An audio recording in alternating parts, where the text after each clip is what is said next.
This clip is brought to you by SaveWithConrad.com.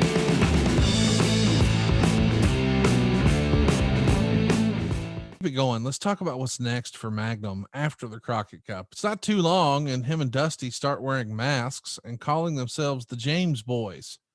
Of course, down in Florida, and even later, Dusty would adopt this other persona known as the Midnight Rider, and I guess this is another version of the same thing, the James Boys. What did you think of that creative?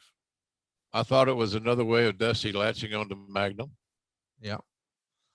A lot of people felt that about Dusty at the time, that he was making himself a 6-man champion with the Road Warriors because he wanted to latch on to the Road Warriors. And perhaps he saw, hey, this Magnum kid's moving up the ladder. I need to attach myself there. But usually when I hear that, I think it's talent with, maybe an axe to grind or fussing about sour grapes. But you just said it, so you agree. I got no axe to grind. The point is that, Dusty, like all of us, needs a filter. Sure. And Jimmy was sometimes reluctant to be that filter. Yes. And set his foot down. And it was just, I felt badly for Dusty at times, Conrad, because I think sometimes as he got older, it started affecting his self-esteem a little bit and started getting more insecure, like all performers do. This is not a Dusty Rhodes thing. It's a thing that happens in our business, and I'm sure in other walks of entertainment and sports and so forth. So, and I felt badly for that because apparently he felt like he needed those titles to maintain his relevancy. I totally disagree with that. Dusty Rhodes, in a personal angle, has more of a validity and more markability than any championship match. Always had, always will. And Dusty was built for that kind of shit. So I felt bad for him on that deal because he didn't, in essence, didn't give himself enough credit. Right.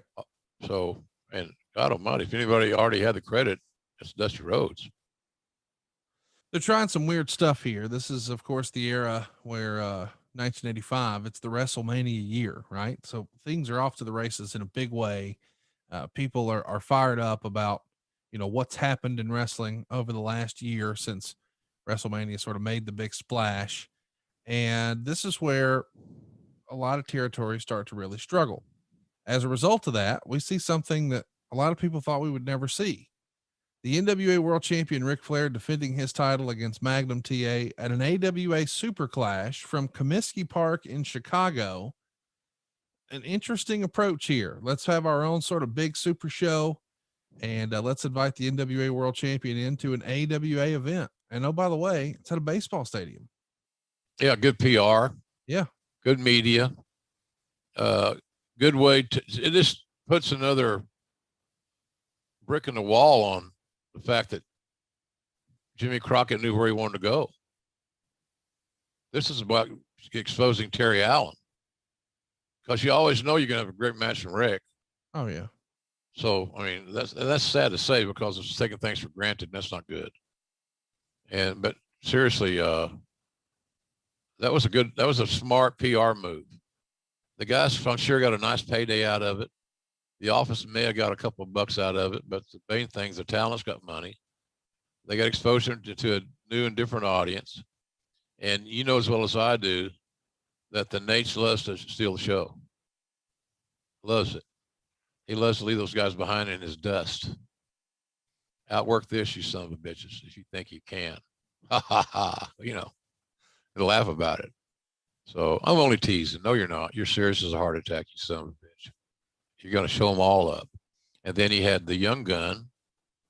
They're going to be the fastest gun on earth at some point in time. Soon to be the next champion.